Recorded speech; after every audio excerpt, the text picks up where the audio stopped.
Assalamualaikum semuanya. Perkenalkan, nama saya Desta Dewi Lestari dengan NIM 080111208203280806 dari jurusan Matematika, Fakultas Matematika dan Ilmu Pengetahuan Alam Universitas Sriwijaya.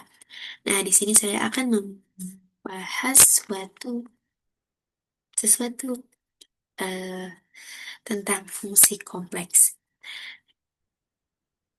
Nah, konsep bilangan kompleks muncul untuk mengakomodasi nilai akar suatu bilangan negatif. Ditinjau persamaan kuadrat dalam Z berikut, AZ kuadrat plus BZ plus C sama dengan 0, dengan A, B, dan C merupakan variabel bebas. Penyelesaian persamaan di atas adalah sebagai berikut. Z12 sama dengan B plus minus akar B kuadrat min 4AC per 2A jika diskriminan D sama dengan B kuadrat min 4AC bernilai negatif, maka dua nilai Z mengandung akar bilangan negatif, maka dari itu dapat didefinisikan dengan akar min 1 sama dengan I. Ya, jadi kalau di bilangan fungsi kompleks itu emang ada I. Nah, I itu kalau kita itu bisa disebut dengan akar min satu, itu sama aja. Terus, selanjutnya, istilah bilangan kompleks digunakan untuk menunjukkan set bilangan real, imajiner, atau gabungan keduanya. Seperti 1 plus I, maka I sama dengan 5, 17I, 4 mewakili contoh-contoh bilangan kompleks. Bilangan kompleks dirumuskan sebagai berikut. Nah, bilangan kompleks itu yang seperti saya bilang tadi yang ada II-nya. Jadi, ini loh. I ini yang disebut bilangan kompleks. Gitu. Karena ada I, dia disebut bilangan kompleks. Z sama dengan X plus Y, yang merupakan gabungan bilangan real X yang dan bilangan imajiner Y. Besaran X, Y, dan akar X kuadrat plus Y kuadrat berturut-turut dinamakan bilangan real.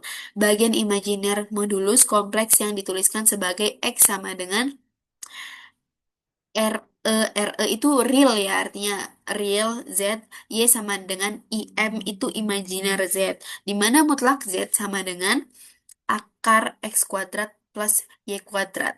Dengan konsep tersebut dapat menyatakan bentuk-bentuk seperti sin I, X, I, V, ln I plus 1 dalam bentuk bilangan kompleks X plus Y.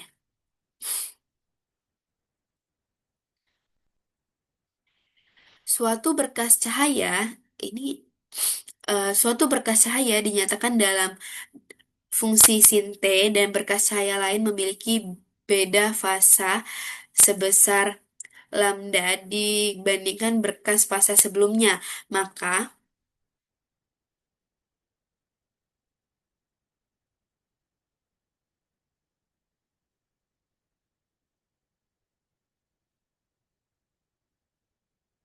Maka berkas-berkas tersebut dapat dinyatakan dapat dinyatakan dengan fungsi sin T plus lambda, sin T plus 2 lambda, sin T plus 3 lambda, dan seterusnya. Misalkan apabila ingin diperoleh superposisi dari seluruh fungsi gelombang tersebut, maka hal ini akan mudah dilakukan dengan menggunakan representasi eksponensial kompleks, karena fungsi gelombang tersebut dinyatakan dalam fungsi sinus, sedangkan fungsi sinus merupakan bagian imajiner dari fungsi eksponensial kompleks E pangkat IT. Maka superposisi fungsi sinus dapat diambil dengan bagian imajiner dari deret berikut, yaitu deret di bawah ini. E pangkat IT ditambah E pangkat I 1 plus lambda ditambah E pangkat I 1 plus 2 lambda ditambah E pangkat I 1 plus 3 lambda dan seterusnya, atau dapat kita sederhanakan dalam bentuk seperti ini ya. E pangkat IT buka kurung 1 plus E pangkat IT ditambah E pangkat 2 IT tambah E pangkat 3 IT dan seterusnya. Dengan geometri yang suku awalnya A dan rasionya R mempunyai bagian Sn dinyatakan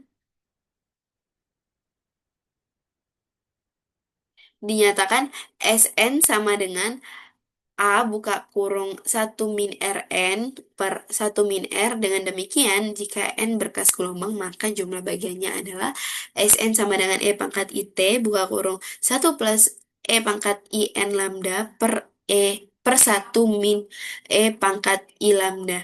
Dilakukan penyederhanaan, jadinya satu min E pangkat pangkat IN lambda sama dengan E pangkat IN lambda per 2 dikali E pangkat min IN lambda per 2 min E IN per IN lambda per 2 sama dengan min E IN lambda per 2 buka kurung 2 isin N lambda per 2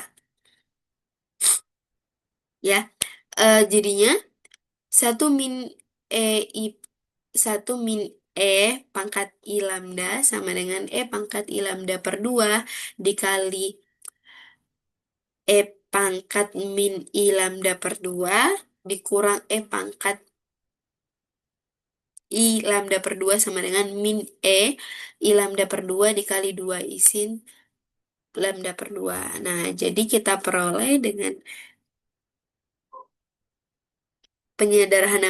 penyederhanaannya kita dapatkan E pangkat I dikali T plus N min 1 lambda N min 1 dikali lambda per 2 dikali sin N lambda per 2 per sin lambda per 2. Kemudian dapat diambil bagian imajinernya sehingga diperoleh hasil superposisi dari fungsi sinus tersebut, yaitu sin dikali T plus N min 1 per 2 dikali lambda dikali sin N lambda per 2 per sin lambda per 2. Selanjutnya, seberkas sinar monokromatik dengan panjang gelombang 50 menyinari tegak lurus suatu kisi yang terdiri dari 400 garis tiap mm. Tentukan sudut deviasi orde kedua. Nah, diketahui panjang gelombang lambdanya itu 500 nm atau 500 dikali 10 pangkat min 9 m. Jadinya 5 dikali 10 pangkat min 7 m. Banyak garis tiap satuan panjang n, yaitu 400 garis per mm. Maka, banyak garis tiap satuan panjang N sama dengan 400 garis per nm. Untuk menghitung sudut deviasi terlebih dahulu, kita hitung lebar celah persamaan. D sama dengan 1 per N. Kita masukin N-nya tadi 400.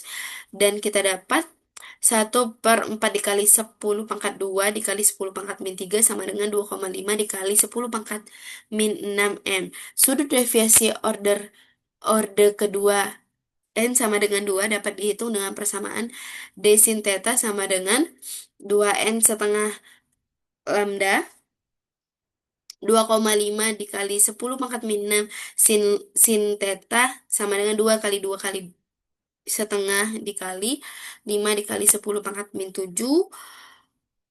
Kita substitusikan dan kita dapatkan sin tetanya itu 0,4 dan arc sinnya itu kalau kita cari dalam derajat 23,58.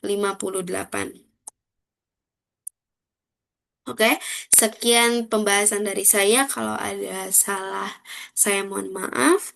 Saya akhiri wabillahi taufik wal hidayah. Wassalamualaikum warahmatullahi wabarakatuh.